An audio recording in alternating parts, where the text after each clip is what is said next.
The autumn wind rattled the shutters of the small country cottage as Eleanor sat by the window, a letter trembling in her hands.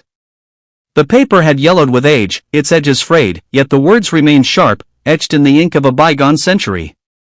It was addressed to her great-grandmother, dated November 1918, the last letter home from a soldier who never returned. Eleanor unfolded it carefully, as though it might crumble to dust in her touch.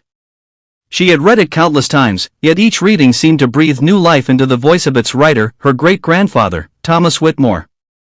"My dearest Rose," it began, "by the time this letter reaches you, the world may already be at peace."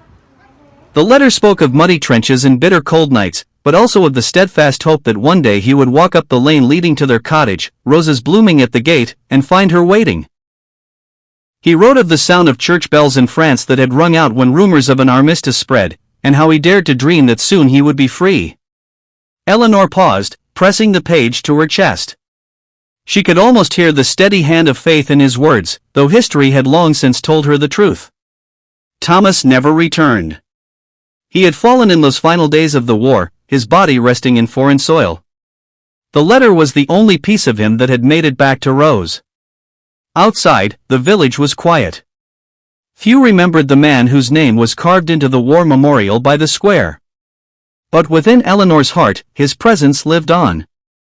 She had inherited not only the fragile letter but the love it carried through generations.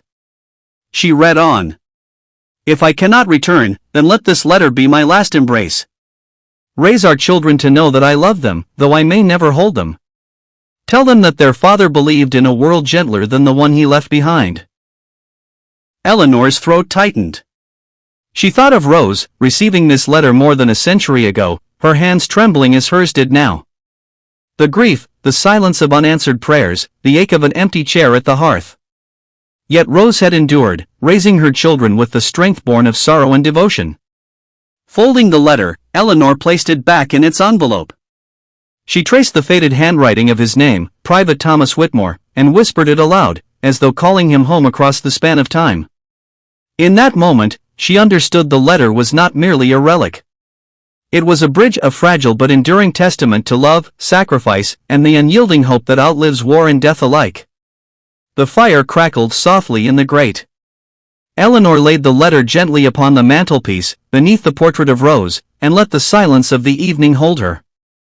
Somewhere in the quiet, she felt he had indeed come home, not in body but in words, eternal and unforgotten.